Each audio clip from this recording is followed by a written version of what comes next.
ഓഹോ, അപ്പൊ ഇതാണ് പരിപാടി അല്ലേ? സ്വന്തമായിട്ട് ക്യാപ്ഷൻ എഴുതാൻ കഴിവില്ലാത്തതുകൊണ്ട് വല്ലവരും പറയുന്ന ക്യാപ്ഷൻ എഴുതി വിറ്റ് കാശാക്കാം. ഞാൻ സമ്മതിക്കില്ല. എന്റെ ക്യാപ്ഷനാണ് എനിക്ക് വേണം. എന്റെ പ്രോഡക്റ്റ് പരസ്യം ചെയ്യാൻ ഞാൻ ആർക്കും കൊടുക്കില്ല. ഞാൻ നിങ്ങളുടെ കാര്യം ബഹളമൊന്നും ഉണ്ടാക്കുകയല്ല. ഞാൻ നേരെ MD എടുത്ത് പോയി പറയും, ഇത് എന്റെ ക്യാപ്ഷനാണ്, ഇത് ആർക്കും കൊടുക്കില്ല, ഇത് എനിക്ക് വേണം എന്റെ പ്രോഡക്റ്റിന് യൂസ് ചെയ്യാൻ. Wherever you go I am there ഗാദാ ജാം. ഈ ക്യാപ്ഷൻ നിങ്ങളുടെ പ്രോഡക്റ്റിന് പറ്റില്ല. പറ്റില്ല? പറ്റില്ല. എന്റെ ജാം ആരും മാറ്റി തിന്നണ്ട, ഞാൻ തിന്നോളാം.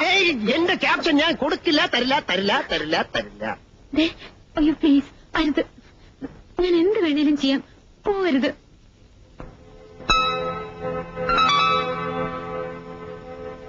എന്ത് വേണമെങ്കിലും ചെയ്യോ? ചെയ്യാം.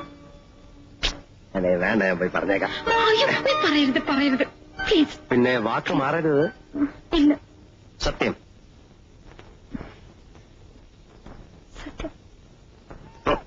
എന്താ സത്യം? ഞാൻ പോയി പറഞ്ഞേക്കാം. പറയരുത്. ശരി, എങ്കിലേ എന്നോട് പറ I love you.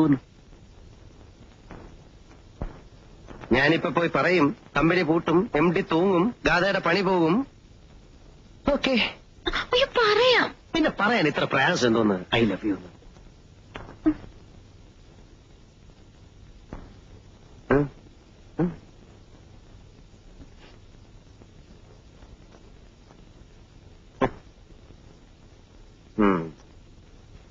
പറയൂലല്ലേ?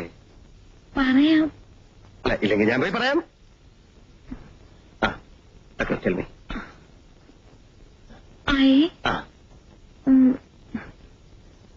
I love you. I love you. ഈ ഐ ലവ് യു ആർക്ക് വേണം? കേൾക്കുന്നതിനകത്തൊരു സുഖം വേണ്ടേ? ഇങ്ങനെ പറയൂ, ഐ ലവ് യു.